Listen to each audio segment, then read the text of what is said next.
നമസ്കാരം. മറ്റുള്ളവരുടെ പ്രവർത്തികളെ നമ്മളെങ്ങനെയാണ് മനസ്സിലാക്കുന്നത്?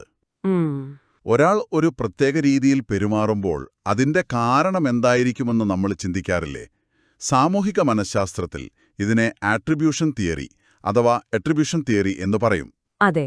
നമ്മുടെ കയ്യിലുള്ള പഠന സാമഗ്രികൾ, അതായത് ഈ സോഷ്യൽ സൈക്കോളജി പാഠഭാഗങ്ങളും ഗവേഷണക്കുറിപ്പുകളുമൊക്കെ നോക്കുമ്പോൾ ഈ കാരണങ്ങൾ കണ്ടെത്തലിൽ നമുക്ക് സ്ഥിരമായി ചില പിഴവുകൾ പറ്റാറുണ്ട് എന്ന് വ്യക്തമാണ്. ശരിയാണ്. ഇന്ന് നമ്മൾ അത്തരം രണ്ട് പ്രധാനപ്പെട്ട ചിന്താപരമായ പിഴവുകളെക്കുറിച്ചാണ് സംസാരിക്കുന്നത്. ഒന്ന്, അടിസ്ഥാനപരമായ ആട്രിബ്യൂഷൻ പിശക്, അതായത് ഫണ്ടമെന്റൽ ആട്രിബ്യൂഷൻ എറർ. പിന്നെ രണ്ടാമത്തേത് പരിവേഷ പ്രഭാവം അഥവാ ഹേലോ എഫക്റ്റ്. മറ്റുള്ളവരെ വിലയിരുത്തുമ്പോൾ എന്തുകൊണ്ടാണ് നമുക്കിങ്ങനെയൊക്കെ സംഭവിക്കുന്നത്? അപ്പോ കാര്യങ്ങളിലേക്ക് കടക്കാം. തീർച്ചയായും. നമ്മളൊരു സംഭവത്തിന്റെയോ പെരുമാറ്റത്തിന്റെയോ കാരണം തേടുന്ന ഒരു പ്രക്രിയ, അതാണ് ആട്രിബ്യൂഷൻ എന്ന്. ലളിതമായി പറയാം, 1958 ഫ്രിറ്റ്സ് ഹൈഡറാണ് ഈ ആശയത്തിന് ഒരു അടിത്തറയിട്ടത്. ഓഹോ. നമ്മുടെ സാമൂഹിക ലോകത്തെ മനസ്സിലാക്കാനും അതിനോട് പ്രതികരിക്കാനുമൊക്കെ ഈ കാരണങ്ങൾ കണ്ടെത്തൽ വളരെ അത്യാവശ്യമാണ്. പക്ഷേ നമ്മൾ ഈ കാരണങ്ങൾ കണ്ടെത്തുന്നത് എപ്പോഴും വസ്തുനിഷ്ഠമായ രീതിയിലല്ല. അല്ല. നമ്മുടെ ചിന്തകൾക്കും മുൻവിധികൾക്കുമൊക്കെ ഇതിൽ വലിയ പങ്കുണ്ട്. ഈ സ്വാധീനങ്ങളിൽ വളരെ സാധാരണയായി കാണുന്ന രണ്ടെണ്ണമാണ് നമ്മൾ ഇന്ന് കുറച്ചുകൂടി വിശദമായി പരിശോധിക്കുന്നത്. അപ്പോ ആദ്യത്തെ പിഴവിലേക്ക് വരാം. അടിസ്ഥാനപരമായ ആട്രിബ്യൂഷൻ പിശക്, ഫണ്ടമെന്റൽ ആട്രിബ്യൂഷൻ എറർ അഥവാ FAE. ഇത് കേൾക്കുമ്പോൾ എന്താണ് നമ്മൾ മനസ്സിലാക്കേണ്ടത്? ഇതിന്റെ കാതലിതാണ്.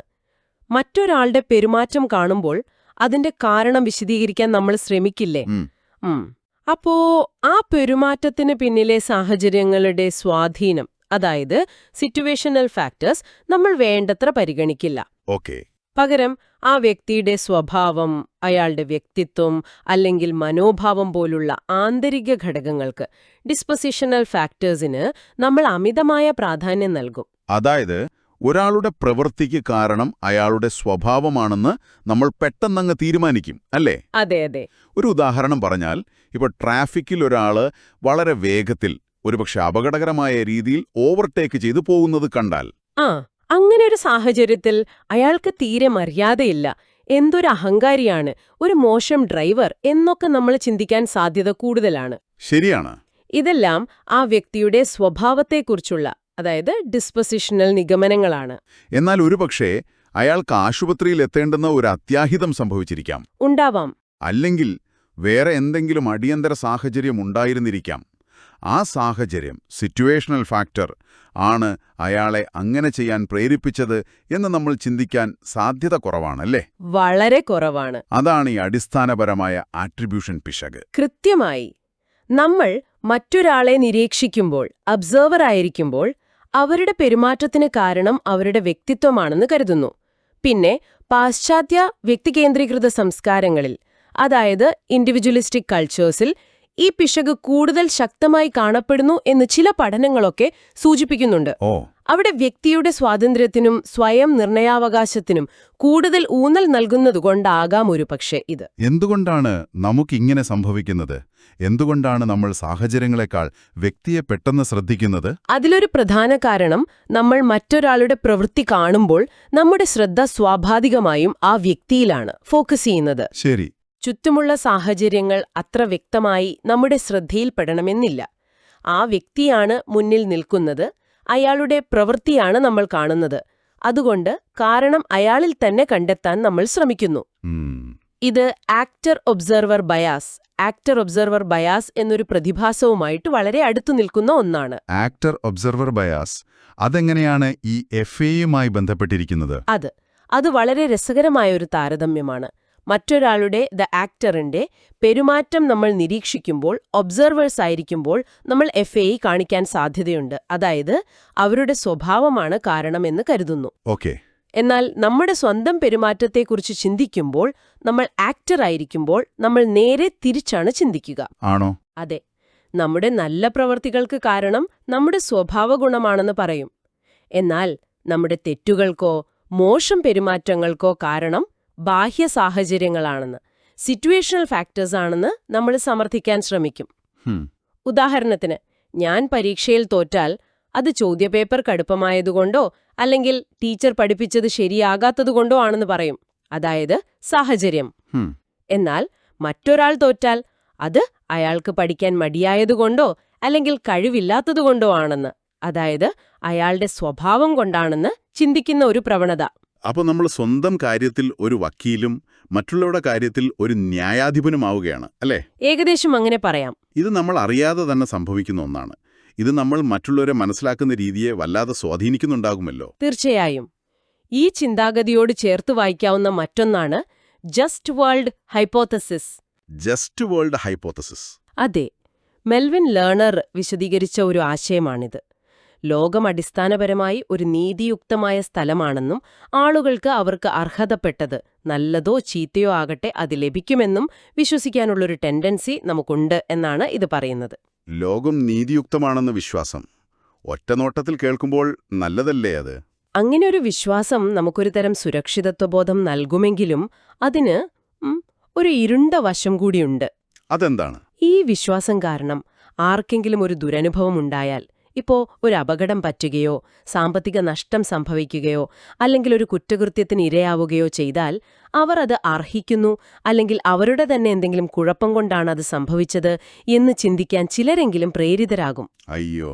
ഇതിനെ വിക്ടിം ബ്ലെയിമിംഗ് അഥവാ ഇരയെ കുറ്റപ്പെടുത്തൽ എന്ന് പറയും. ഇവിടെയും സംഭവിക്കുന്നത് അടിസ്ഥാനപരമായ ആട്രിബ്യൂഷൻ പിശക് തന്നെയാണ്. ശരിയാണ്. അതായത് സാഹചര്യത്തിന്റെ സങ്കീർണതകളെ അവഗണിച്ച് ആ വ്യക്തിയുടെ മേൽ കാരണം ആരോപിക്കുകയാണ്. ഇത് സാമൂഹിക ബന്ധങ്ങളെയും നമ്മുടെ നീതിബോധത്തെയുമൊക്കെ പ്രതികൂലമായി ബാധിക്കാം. ശരിയാണ്. അപ്പോൾ FAE എന്നത് മറ്റൊരാളുടെ പ്രവൃത്തിക്ക് കാരണം തേടുമ്പോൾ സാഹചര്യങ്ങളെ കുറച്ചു കാണുകയും വ്യക്തിയുടെ സ്വഭാവത്തിന് അമിത പ്രാധാന്യം നൽകുകയും ചെയ്യുന്ന പ്രവണതയാണ്. ഇത് ആക്ടർ ഒബ്സർവർ വ്യത്യാസവുമായും ചിലപ്പോൾ ഈ പറഞ്ഞ പോലെ ഇരയെ കുറ്റപ്പെടുത്തുന്ന ചിന്താഗതികളുമായും ബന്ധപ്പെട്ടിരിക്കുന്നു. അതെ. ഇനി നമ്മൾ തുടക്കത്തിൽ പറഞ്ഞ രണ്ടാമത്തെ പിശകിലേക്ക് കടക്കാം, പരിവേഷ പ്രഭാവം അഥവാ ഹാലോ ഇഫക്റ്റ്.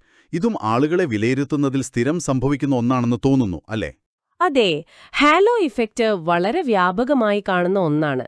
ലളിതമായി പറഞ്ഞാൽ ഒരാളെക്കുറിച്ചുള്ള നമ്മുടെ മൊത്തത്തിലുള്ള ഒരു മതിപ്പ്, ഒരു ഓവറോൾ ഇംപ്രഷൻ, അത് നല്ലതോ ചീത്തയോ ആകട്ടെ, ആ വ്യക്തിയുടെ പ്രത്യേക കഴിവുകളെയോ സ്വഭാവങ്ങളെയോ നമ്മൾ എങ്ങനെ വിലയിരുത്തുന്നു എന്നതിനെ സ്വാധീനിക്കുന്നതിനെയാണ് ഹാലോ ഇഫക്റ്റ് എന്ന് പറയുന്നത്. അതായത് ഒരാളിൽ നമ്മൾ കാണുന്ന ഒരു നല്ല കാര്യം അത് അയാളുടെ ചുറ്റും ഒരു പരിവേഷം, ഒരു ഹാലോ ഉണ്ടാക്കുന്നു. അത് കാരണം അയാളുടെ മറ്റ് ഗുണങ്ങളെയും നമ്മൾ നല്ലതായി കാണുന്നു, അല്ലേ? കൃത്യമായി. ഉദാഹരണത്തിന്, ശാരീരികമായി ആകർഷകനായ ഒരാളെ കാണുമ്പോൾ അയാൾ കൂടുതൽ ബുദ്ധിയുള്ളവനും ദയയുള്ളവനും സാമൂഹികമായി കഴിവുള്ളവനുമൊക്കെ ആയിരിക്കുമെന്ന് നമ്മൾ അറിയാതെ അങ്ങ് അനുമാനിച്ചേക്കാം. ഓഹോ. ഇവിടെ ആകർഷണീയത എന്ന ആ ഒരു ഗുണം മറ്റു ഗുണങ്ങളെക്കുറിച്ചുള്ള നമ്മുടെ ധാരണയെ പോസിറ്റീവായി സ്വാധീനിക്കുകയാണ്. ഇത് തിരിച്ചും സംഭവിക്കാം. അതിനെ നെഗറ്റീവ് ഹാലോ അല്ലെങ്കിൽ ഹോൺസ് ഇഫക്റ്റ് എന്നൊക്കെ പറയാം. നെഗറ്റീവ് ഹാലോ, അതിനൊരു ഉദാഹരണം പറയാമോ? തീർച്ചയായും.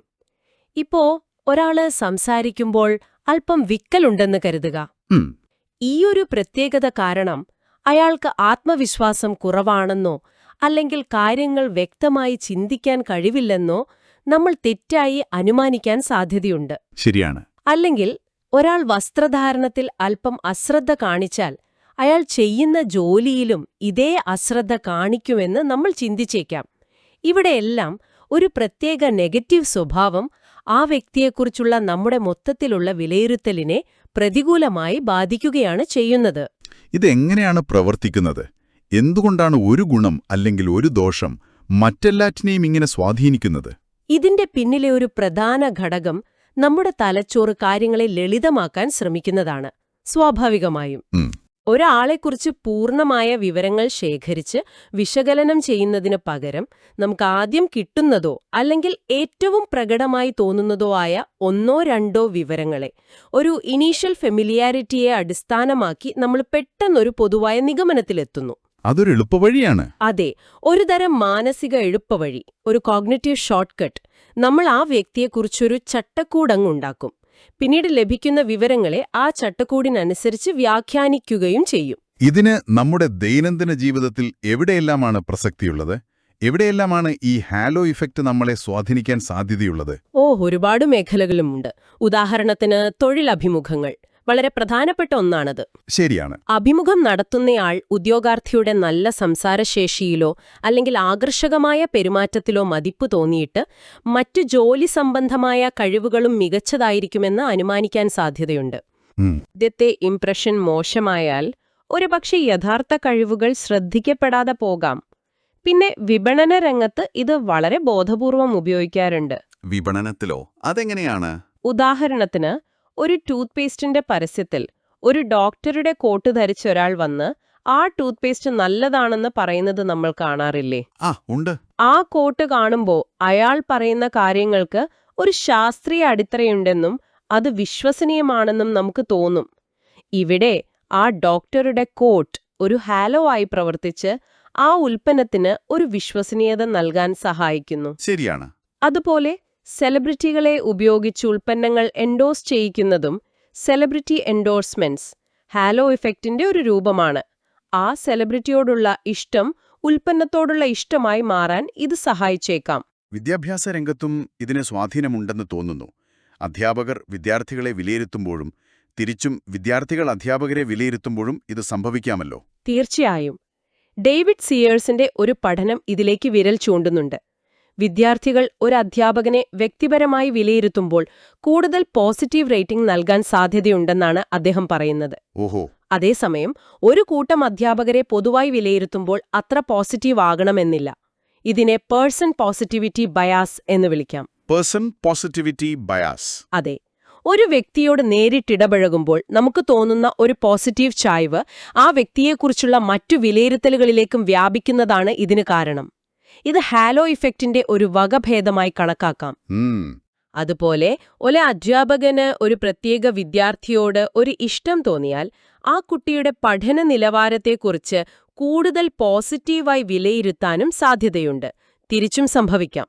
അപ്പോൾ നമ്മൾ ഇതുവരെ സംസാരിച്ച രണ്ട് കാര്യങ്ങൾ, അടിസ്ഥാനപരമായ ആട്രിബ്യൂഷൻ പിശകും FAE, പിന്നെ ഈ പരിവേഷ പ്രഭാവവും ഹാലോ ഇഫക്റ്റ്, ഇവ രണ്ടും നമ്മൾ മറ്റുള്ളവരെ എങ്ങനെ കാണുന്നു, മനസ്സിലാക്കുന്നു, വിലയിരുത്തുന്നു എന്നതിനെ കാര്യമായി സ്വാധീനിക്കുന്ന ചിന്താപരമായ പിഴവുകളാണ്. അതെ, പ്രധാനപ്പെട്ട രണ്ടെണ്ണം. മറ്റൊരാളുടെ പ്രവൃത്തിക്ക് പിന്നിലെ സാഹചര്യം കാണാതെ അയാളുടെ സ്വഭാവത്തെ പഴിക്കുന്നത്, അതായത് FAE. പിന്നെ ഒരാളുടെ ഒരു നല്ല ഗുണം കണ്ട് അയാളാകെ കേമനാണെന്ന് കരുതുന്നത്, അല്ലെങ്കിൽ ഒരു കുറവ് കണ്ട് ഒന്നിലും കൊള്ളില്ലെന്ന് വിധിയെഴുതുന്നത്, ഹാലോ ഇഫക്റ്റ്. ഇതൊക്കെ നമ്മളിൽ പലർക്കും സംഭവിക്കുന്ന കാര്യങ്ങളാണ്. സാധാരണമാണ്. നിങ്ങളിപ്പോൾ ഈ ചർച്ച കേൾക്കുമ്പോൾ സ്വന്തം ജീവിതത്തിൽ നിന്ന് ഇത്തരം ഉദാഹരണങ്ങൾ ഓർത്തെടുക്കാൻ ശ്രമിക്കുന്നുണ്ടാവാം, അല്ലേ? തീർച്ചയായും. ഈ പിഴവുകളെക്കുറിച്ച് അറിയുന്നത് വളരെ പ്രധാനമാണ്. കാരണം ഇവ നമ്മുടെ സോഷ്യൽ റിയാലിറ്റി, അതായത് സാമൂഹിക യാഥാർത്ഥ്യത്തെക്കുറിച്ചുള്ള നമ്മുടെ ധാരണയെ രൂപപ്പെടുത്തുന്നതിൽ വലിയ പങ്കുവഹിക്കുന്നുണ്ട്. മറ്റുള്ളവരെക്കുറിച്ചും ലോകത്തെക്കുറിച്ചുമുള്ള നമ്മുടെ കാഴ്ചപ്പാടുകൾ പൂർണ്ണമായും വസ്തുനിഷ്ഠമായ വിവരങ്ങളെ അടിസ്ഥാനമാക്കിയുള്ളതല്ല, മറിച്ച് ഇത്തരം മാനസിക എളുപ്പവഴികളും ഹ്യൂറിസ്റ്റിക്സും മുൻവിധികളുമൊക്കെ ചേർന്നാണ് അവ രൂപപ്പെടുന്നത്. അതെ. ഇതിനെക്കുറിച്ച് ബോധവാന്മാരാകുക എന്നതാണ് ആദ്യത്തെ സ്റ്റെപ്പ്. ഒരു വ്യക്തിയുടെ പെരുമാറ്റത്തെ വിലയിരുത്തുമ്പോൾ അയാളുടെ വ്യക്തിപരമായ ഘടകങ്ങളും ഡിസ്പൊസിഷണൽ ഫാക്ടേഴ്സും അയാൾ ഉൾപ്പെടുന്ന സാഹചര്യവും സിറ്റുവേഷണൽ ഫാക്ടേഴ്സും ഒരുപോലെ പരിഗണിക്കാൻ ബോധപൂർവം ശ്രമിക്കേണ്ടതുണ്ട്. വിദ്യാഭ്യാസ രംഗത്തെ ആട്രിബ്യൂഷനുകളുടെ പ്രാധാന്യം നമ്മൾ നേരത്തെ സൂചിപ്പിച്ചിരുന്നു. ഒരു കുട്ടിയുടെ പഠനത്തിലെ വിജയപരാജയങ്ങളെ അവർ എങ്ങനെ കാണുന്നു, അല്ലെങ്കിൽ അതിന്റെ കാരണം എന്താണെന്ന് അവർ ചിന്തിക്കുന്നു എന്നത് അവരുടെ ഭാവിയെ സ്വാധീനിക്കുമല്ലേ? തീർച്ചയായും. വളരെ പ്രധാനപ്പെട്ട ഒന്നാണത്. ഒരു കുട്ടി പരീക്ഷയിൽ വിജയിക്കുമ്പോൾ ഞാൻ നന്നായി പഠിച്ചതുകൊണ്ടാണ് ജയിച്ചത് എന്ന് ചിന്തിക്കുന്നത്, അതൊരു ഇന്റേണൽ കൺട്രോളബിൾ അട്രിബ്യൂഷനാണ്. ശരി. അത് ആ കുട്ടിക്ക് ആത്മവിശ്വാസം നൽകും, തുടർന്നും പരിശ്രമിക്കാൻ ഒരു പ്രോത്സാഹനമാകും. എന്നാൽ പരാജയപ്പെടുമ്പോൾ ഞാൻ വേണ്ടത്ര പഠിക്കാത്തതുകൊണ്ടാണ് തോറ്റത്, അടുത്ത തവണ കൂടുതൽ ശ്രദ്ധിക്കണം എന്ന് ചിന്തിക്കുന്നത്, അതും ഇന്റേണൽ കൺട്രോളബിൾ അട്രിബ്യൂഷനാണ്. അത് വീണ്ടും ശ്രമിക്കാനുള്ള പ്രചോദനം നൽകും, കാരണം അത് അവന്റെ നിയന്ത്രണത്തിലുള്ള കാര്യമാണ്. അതെ. മറിച്ച് എനിക്ക് കഴിവില്ലാത്തതുകൊണ്ടാണ് ഞാൻ തോറ്റത് എന്ന് ചിന്തിച്ചാൽ അതൊരു ഇന്റേണൽ അൺകൺട്രോളബിൾ അട്രിബ്യൂഷനാണ്. അത് മോശമാണ്. അതെ, അത് നിരാശയിലേക്കും ഭാവിയിൽ ശ്രമം ഉപേക്ഷിക്കുന്നതിലേക്കും നയിച്ചേക്കാം. അതുകൊണ്ട് കാരണങ്ങളെ എങ്ങനെ വ്യാഖ്യാനിക്കുന്നു എന്നത് കുട്ടികളുടെ പഠനത്തെയും മനോഭാവത്തെയും കാര്യമായി സ്വാധീനിക്കും. അധ്യാപകരും രക്ഷിതാക്കളും ഇക്കാര്യത്തിൽ തീർച്ചയായും ശ്രദ്ധിക്കേണ്ടതുണ്ട്. അപ്പോൾ മറ്റുള്ളവരെ മനസ്സിലാക്കുന്നതിൽ നമുക്ക് സ്വാഭാവികമായി സംഭവിക്കാൻ സാധ്യതയുള്ള രണ്ട് പ്രധാന പിശകുകൾ അടിസ്ഥാനപരമായ ആട്രിബ്യൂഷൻ പിശകും പരിവേഷ പ്രഭാവവും അവയുടെ കാരണങ്ങളും പ്രത്യാഘാതങ്ങളും നമ്മൾ ഇന്ന് വിശദമായി ചർച്ച ചെയ്തു. ഈ വിവരങ്ങൾ നിങ്ങളുടെ ചിന്തകളെ ഉത്തേജിപ്പിക്കാനും മറ്റുള്ളവരുമായുള്ള നിങ്ങളുടെ ഇടപെടലുകളെക്കുറിച്ച് ഒരു പുതിയ കാഴ്ചപ്പാട് നൽകാനും സഹായിച്ചു എന്ന് കരുതുന്നു. പ്രതീക്ഷിക്കുന്നു. ഈ വിഷയത്തിലേക്കുള്ള നമ്മുടെ ഈ ആഴത്തിലുള്ള അന്വേഷണത്തിൽ പങ്കുചേർന്നതിന് നന്ദി. നമ്മൾ ഈ ചർച്ച അവസാനിപ്പിക്കുമ്പോൾ ഒരു കാര്യം കൂടി ആലോചിക്കാൻ ഞാൻ നിങ്ങളെ ക്ഷണിക്കുകയാണ്. ഒരു ചോദ്യം പോലെ. പറയൂ. മറ്റുള്ളവരെ വിലയിരുത്തുന്നതിൽ ഇത്തരം സ്വാഭാവികമായ പക്ഷപാതങ്ങൾ, ബയസസ്, ഈ FAE, ഹേലോ ഇഫക്റ്റ് പോലുള്ളവ നമുക്കെല്ലാവർക്കും ഉണ്ടെന്ന് നമ്മളിപ്പോൾ മനസ്സിലാക്കി. നമ്മുടെ ചിന്തകൾ പലപ്പോഴും എളുപ്പവഴികൾ തേടുന്നു, സാഹചര്യങ്ങളെക്കാൾ വ്യക്തികളിലേക്ക് ശ്രദ്ധ കേന്ദ്രീകരിക്കുന്നു. ഭാഗികമായ വിവരങ്ങളിൽ നിന്ന് നമ്മൾ പൂർണ്ണമായ ചിത്രങ്ങൾ മെനഞ്ഞെടുക്കുന്നു. ഇതെല്ലാം ഒരു പരിധിവരെ സ്വാഭാവികമാണെങ്കിലും നമ്മുടെ സാമൂഹിക ലോകം കൂടുതൽ സങ്കീർണവും വൈവിധ്യപൂർണവുമാകുമ്പോൾ കൂടുതൽ സൂക്ഷ്മതയും നീതിബോധവുമുള്ള വിലയിരുത്തലുകൾ ആവശ്യമായി വരുന്നുണ്ട്. ശരിയാണ്. അങ്ങനെയാണെങ്കിൽ ഈ പിശകുകളെ തിരിച്ചറിഞ്ഞതിനു ശേഷം ഇവയെ മറികടക്കാനും നമ്മുടെ ദൈനംദിന ഇടപെടലുകളിൽ കൂടുതൽ വസ്തുനിഷ്ഠവും ന്യായയുക്തവുമായ വിധിന്യായങ്ങൾ ബോധപൂർവം വളർത്തിയെടുക്കാനും നമുക്കെങ്ങനെ സാധിക്കും? ഇതിനെക്കുറിച്ച് നിങ്ങൾക്ക് സ്വയം ഒന്ന് ചിന്തിച്ചു നോക്കാവുന്നതാണ്.